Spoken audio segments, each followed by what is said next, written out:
Now we're going to have Eric Burris. I think a lot of people know Eric. He works for the State Water Resource Control Board and head of the Clean Water team. He works with citizen monitoring groups and has some great tools that he shares with us every year. And so now is his opportunity to share them. I love the prior presentation. Citizen monitors fully interacting with science, the environment, policy, action, stewardship, and that they're here interacting with everybody. We had Rachel, Catherine, Keith giving presentations, and then throughout the day it's been great that some of the professional presenters have also been involved in the citizen monitoring community, either as a citizen scientist or a facilitator helping out. So it's great to see that. Thanks for making it inclusive. So this is a slide from last year. I was here presenting on how the Clean Water team is utilizing technology and emerging technology to promote citizen science in the monitoring of freshwater biodiversity.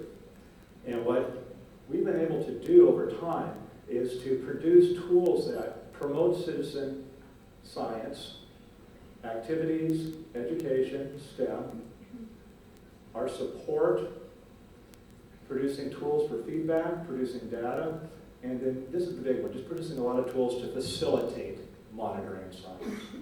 And then that results in citizen engagement, so we have stewardship and improved biodiversity. So again, last year's slide, this is what I kind of closed with. What are we trying to do? And so I said we need to have some better use of the California Digital Reference Collection. We need to have some visual physical habitat assessment tools, and let's try to do something with 3D imagery. Taxonomy is all about images and pictures, but if you move from 2D to 3D, there's a lot of advantages. We'll talk about that in a bit. So, what happened? What have we done since the last CVW?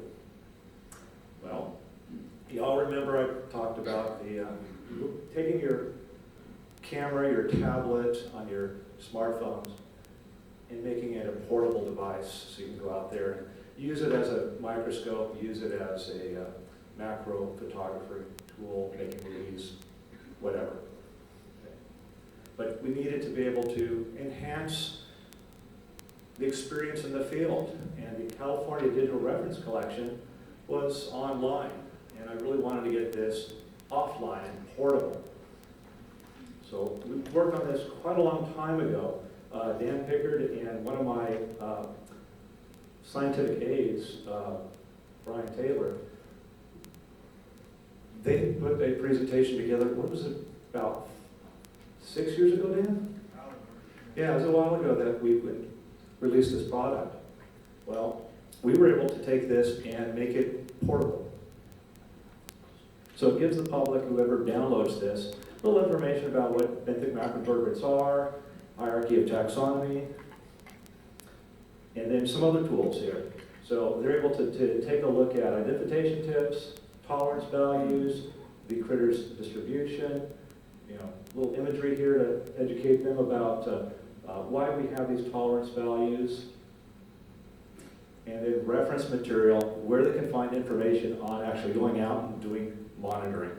So California Streamside Biosurvey, it is light biomonitoring. It's not as rigorous as the swamp protocols, but works really well. How to get a hold of the Clean Water team and all of our reference materials and systems, as well as STE. That this is just a little tiny tool. It's not everything. Okay? Very important to let people know that. And then we have our tool. It is a touch interactive PDF. So I could not make a neat app, but we got our neat app anyways, and we did it with in-house tools. I didn't have to buy any software. I was thinking outside the box, but I had to play with the tools that were in the box. We didn't know how to do this. It took a little effort, but we have it available. And so we have a navigation tool here, just like we had on the web page. And then you can touch whatever organism order you're interested in. It'll take you to the family. See something that you like there, touch it, and it'll open up to a page. And then you can snap the image and make it larger. So you can, if you're like me, I can't look at my little tiny phone with a little tiny print. I can make it larger, I can read it. But you can continue to increase the size of the imagery, and you can see the detail and the taxonomic tips. And this is exactly what we had on the web page, but instead of clicking through, it's all on one PDF. So we call it Bugs to Go because it's portable. You got your phone, you can snap QR code, but we have it on the Clean Water Team webpage so that you can find it. So it's in a couple different places, so it's easy to find. We've had a lot of response since we released this. We put it out, I believe, in March of this year, and it's nice to go to a workshop and people have already heard about it, or I'm at a meeting or a conference and somebody tells me about this neat tool that I need to check out. I like that. So we've had a lot of traction, and I want to see more tools develop that can generate interest in our bugs, in our freshwater ecosystems, and doing science. So, this is one of those next steps. The California Water Quality Monitoring Collaboration Network is something that I facilitate for the Water Monitoring Council. And we have a lot of partners in this one presentation. We have the AVL Lab, Clean Water Team, Water Boards, SWAMP, and SAFIT all participating. And it's Introduction to Identification of Freshwater Stream-Dwelling Insect Borders in California. Something y'all might be interested in? Okay, something that folks doing citizen science would extremely be interested in. They want to know what these organisms are. And Joe was the one that put this together. Joe Sluxart, he was our presenter. He did a fantastic job of presenting the orders in about a 40-minute presentation that we recorded and we have on our YouTube channel. So again, same technology that we've been using before, but it's supporting documents and other tools that we've created. So hit the code, go to our YouTube channel, and you can see it. We didn't do it as a live presentation. We just did it, in the box so that Joe was really comfortable, and I could, make sure that we got a nice, clean product that will live and forever until Joe wants to replace it.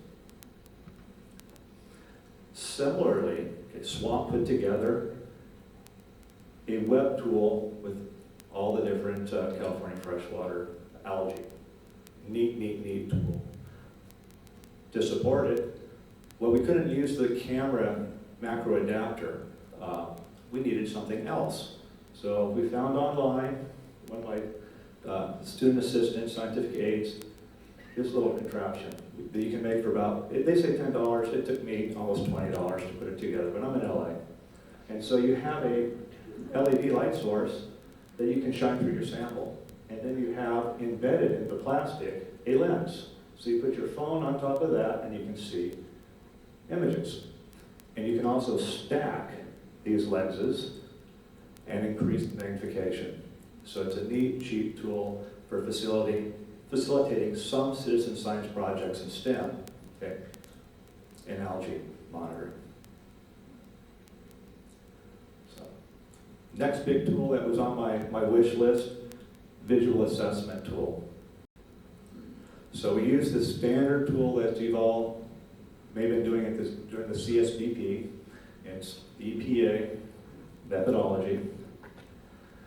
But we got a little fancy with it and worked with gentlemen from Fort Marbles, Luke Warren, and they've been putting together Test the Waters app. I've talked about that and we'll touch upon it later. What we've done is we've made a tool that's interactive. So you don't write the number in, you touch or you click, and it fills out the form for you. You went to the training, you're in the field for the first time, second time, you're a little nervous. What did the teacher say? What did the instructor say? So we have embedded video tips. So you can watch about a minute and a half video on, some things that you should have been looking at to answer that particular question. So we have them as just regular video, a little bit of narration, and then we also are adding in animation because sometimes the story just isn't really good if I point, or if I just talk and point. We need some other visualization, so we've been developing some animation tools to help us tell the story, so folks can answer those questions with confidence. And of course, we're putting them on YouTube as well, just in case people want to use the internet instead of just doing things embedded on their phone, or whatever tool they're using, computer, whatever. And then, because we automated everything, we also just did the auto summation. So when folks go out there, they can have some confidence that they're doing something properly. They don't have to have a whole lot of other tools other than their tablet, and it does the math for them, so it makes life easy. And then we embedded the instructions. These are PDFs. So we have the instructions from EPA.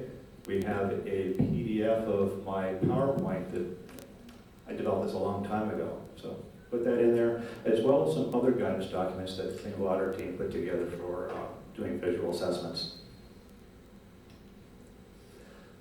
And then there's the new stuff that we want to do. We want to take the Clean Water team into the 21st century and 3D models. So we'll play this real quick. So 3D allows us to do lots of different things.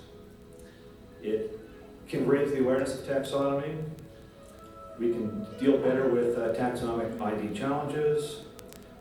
3D matching is becoming a tool that someday soon should be accessible in the cloud for citizen scientists.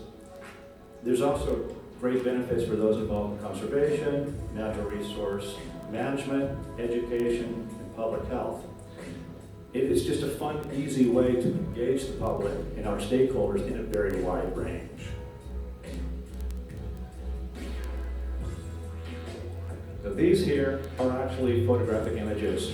They took focus stacked images and then used a cloud-based software to put them together into a 3D package, which then, if you really want to get fun, you can actually print these out. And then there's the animators who put a little bit of other natural history information, behavior into these models. So neat tools. So how did this happen? How did they make this? So, a couple weeks ago, I found a paper and been emailing back and forth to some scientists in Australia. They did something that my team tried to do back in, I think it was May. You take your insect, you mount it, you have a target pad down here. We were using 123D Cap app, it's a capturing tool, and the target's newspaper. This one, they have a more specific target. So take your picture, and lots of pictures, and through the computer process of referencing your target here and your photograph, in the case, if it's a really small bug, we have to do focus stack imagery. So you may have 3 or 4 images to create a picture that then is part of the photo cloud. Okay? They automated it. I was using a Lazy Susan, a tripod, and a student with my camera with the mirror up so that we wouldn't have shake and we still used a timer. Okay? They spent $20,000, but they forgot to use the mirror up, so they had camera shake. That's been an issue for them.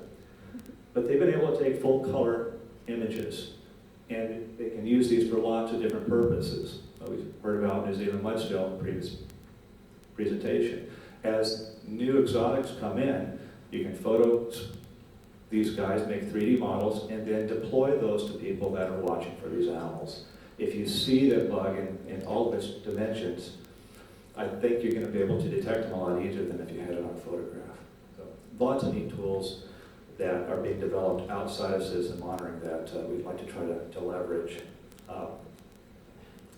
So what else did we do in 2014? Well, we had some webinars that are relevant to y'all.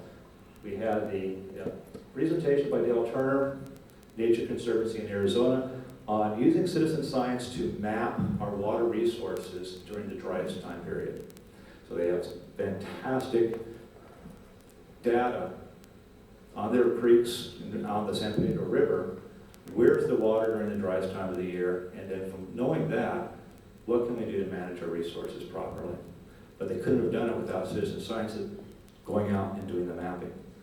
And then our last presentation was using FlowCam for plankton studies in San Francisco Estuary, which is how is FlowCam being used in California? So those are on our YouTube channel, and you can see those as well. And you can visit the California Water Quality Collaboration Network webpage, and you can download the PDFs of the presentation material. We've also been active in promoting what we've done and learning from others by attending conferences. So the Clean Water team was present at a few of these last year. National Monitoring Conference, the Combined Aquatic Sciences Conference in Portland, and the down in Southern California, we have the Southern California Academy of Sciences, and they do a meeting every year. This year they had an afternoon of citizen science, so we were able to present a poster and engage with people we've been doing for the last 14 years. So test the waters, I talked about this a little bit last year. So citizens are doing their bioassessment, they're also probably collecting water quality data. So this is an app that they can put on their device. You can also put it on any computer. It doesn't have to be mobile. Data goes in, and then they can manage their information. And this is compatible with CEDA. The Four Marbles team has been working with our CEDA crew. Christina Grosso at SWI, Steven Steyerberg with SWRCB, and also our CCAM team, Karen and Dave, they've been helping. So we'll have some really neat new tools for citizens to use regarding their water quality monitoring data. And I hope to present a webinar on this, hopefully by the end of February. So announcement will go out on my listserv. They also have a really neat report tool. It's not just about numbers, it's about the storytelling of those numbers. And then telling the story amongst themselves, so that they have integrated a forum so that citizen science can talk to each other. Just like we're doing here. But you can talk to each other from all over the state virtually, rather than just one day coming here. So it's a neat little tool that's come on. I think it's going to do a lot of heavy lifting for the citizen science community. So that's it for me this year. We're busy with products, and we're going to try to finish up some things. The enhanced spreadsheet for doing the visual habitat assessments, we should have that online at the end of the year. We're doing a little bit of audio editing for each of the 10 tips. And then it's all going to be in a Excel file, so folks can actually modify it to fit their particular programs. If they don't want something, they can delete it. If they want to add something else, they can put it in. So very fluid device. Thanks, Jim. Thank you.